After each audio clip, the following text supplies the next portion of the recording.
આજે આપણે એકદમ સરસ મજાનું ટેસ્ટી સ્વાદિષ્ટ એવું શિયાળુ શાક બનાવીશું.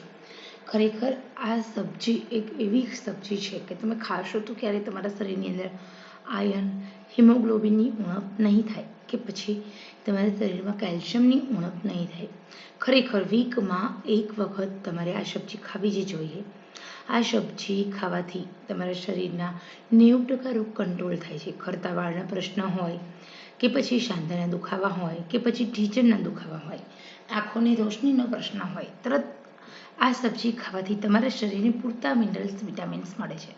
સૌથી પહેલાં અહીંયા આપણે લીધી છે એક આખી જોડી પાલક, સાથે આપણે એક આખી વાટકી ભરીને લીલા વટાણા ફોલેલા અને આદુ મરચાં અને લસણની પેસ્ટ. હવે અહીંયા આપણે પાલકને ધોઈને પછી ઝીણી ઝીણી સમારી લીધી છે. સાથે આપણે લીલા વટાણા છે એને પણ ધોઈ લીધા ફોલીને. આદુ લસણ મરચાંની પેસ્ટ 2 ચમચી. સાથે અહીંયા આપણે જીરું મૂક્યું, તેલ મૂક્યું. તેલ ગરમ થાય તો જીરાથી વઘાર કરવાનો છે. આદુ લસણ અને મરચાંની પેસ્ટ ઉમેરી દેવાની અને પછી આપણે સાંતળી લઈશું. ખાસ કરીને આ સબ્જીની અંદર લસણ થોડું વધારે લેવાનું, ખરેખર ખૂબ ટેસ્ટી લાગે છે. હવે આપણે હળદર લઈએ. હળદર એડ કરી અને પછી ધોઈ અને ઝીણી ઝીણી સમારેલી પાલક એને ઉમેરી દેવાની છે.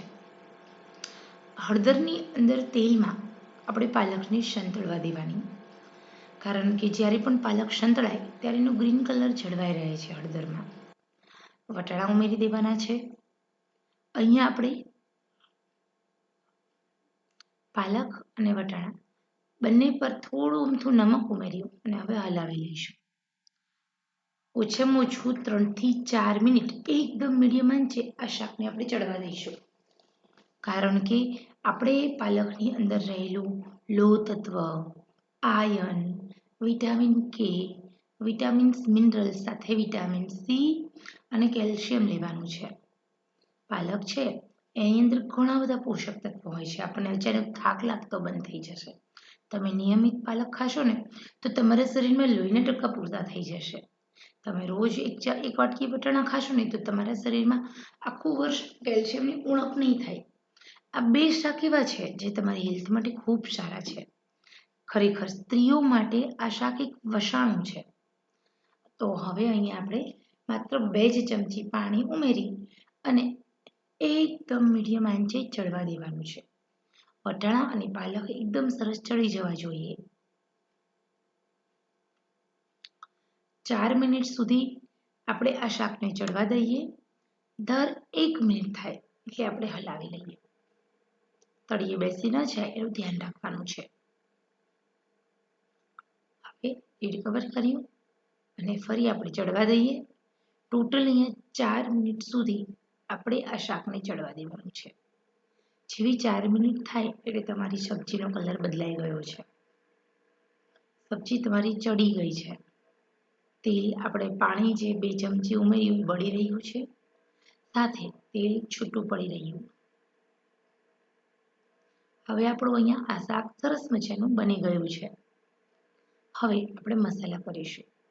હળદર, મીઠું પહેલેથી ઉમેરેલું છે તો લાલ મરચું, ગરમ મસાલા પાવડર, લાલ મરચુંમાં આપણે રેશમ પટ્ટો અને કાશ્મીરી બંને એડ કર્યું.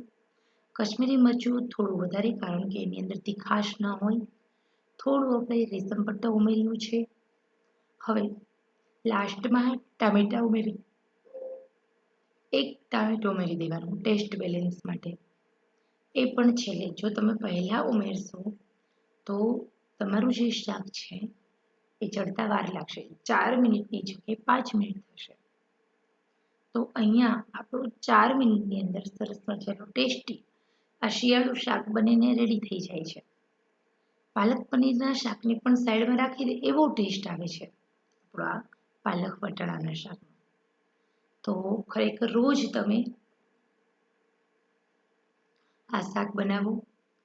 તમે રોજ નિયમિત 2 શાક ખાઓ. એકમાં આ લીલા શાકનો ઉપયોગ કરો. આ શાક એવું છે કે શિયાળામાં તમે 4 મહિના ખાશો ને તો આખા વર્ષ સુધી નહીં તમે બીમાર થાઓ, નહીં તમારા શરીરમાં કોઈ બીજા રોગ થાય. તો આશા રાખું છું આ સરસ મજાની શાકની રેસીપી તમને પસંદ આવી હશે. ખરેખર પસંદ આવી હોય તો એકવાર તમે બનાવજો જરૂર. તો ચલો આપણે ફરી મળીશું નવા જ ઉપયોગી વિડીયો સાથે. ત્યાં સુધી આવજો.